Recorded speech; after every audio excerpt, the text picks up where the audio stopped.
Bagaimana memahamkan kepada umat, pada anak-anak kita generasi tentang bagaimana seharusnya mereka, padahal sudah terlanjur mereka itu terinstall pada diri mereka sinkretisme, sekularisme, pluralisme dan seterusnya.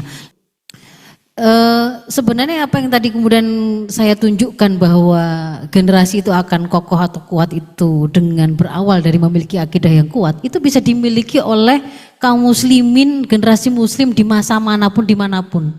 Tidak harus kita itu punya akidah yang kuat kalau mengalami peristiwa yang sama dengan yang dialami oleh saudara kita di Palestina. Tidak harus gitu loh. Oh, di sana itu akidahnya kuat ya karena dia mengalami ujian seperti itu. Kalau kemudian di sini itu kita tidak kuat karena kita tidak mengalami begitu. Tidak.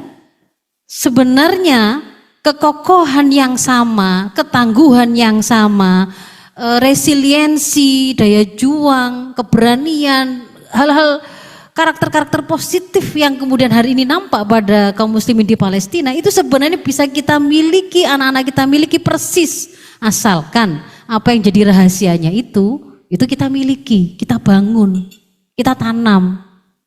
Jadi kuncinya itu pada di situ. Kalau ilustrasinya hari ini gitu ya, kita menanam, kita mau menanam benihnya, tanaman yang mau kita tanam, taruhlah misalnya itu buah mangga gitu ya. Tapi kemudian di situ ada tanaman-tanaman pengganggu. Kalau masalah menanamnya ini, kalau kita tidak menanam, maka kita tidak akan pernah memanen. Tidak akan pernah mendapatkan bangunan pohon itu. Sekalipun kita sibuk ngangkatin atau membersihkan rumput-rumput atau gulma-gulma atau pengganggu-pengganggu.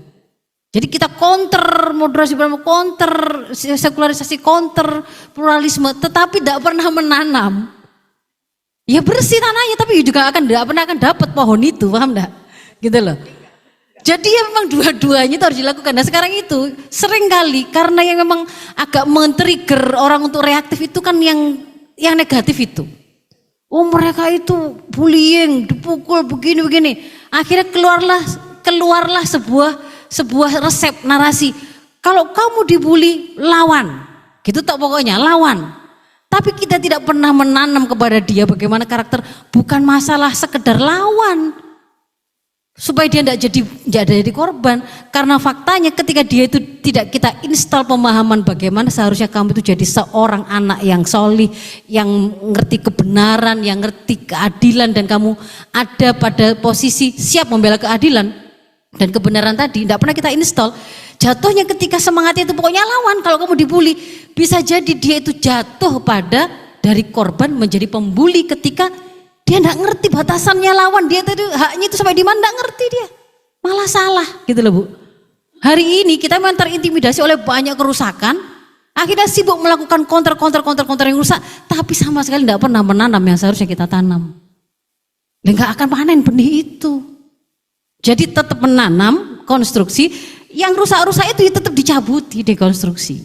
Dan itu membutuhkan si penanam itu ngerti dulu, punya ilmunya tentang bagaimana menumbuhkan, menjaga, kan gitu kan ya, tanaman itu, dan kemudian bagaimana mengenali yang merusak-merusak itu. Maka perlunya ngaji Islam kafah bagi ibu-ibu, bagi guru-guru, bagi mereka-mereka yang berdiri pada generasi, semuanya harus ngaji Islam kafah. Dan itu dialokasikan secara khusus, bukan sambil lalu, bukan gak terprogram, sempat-sempatnya tidak boleh, tapi diprogramkan secara khusus.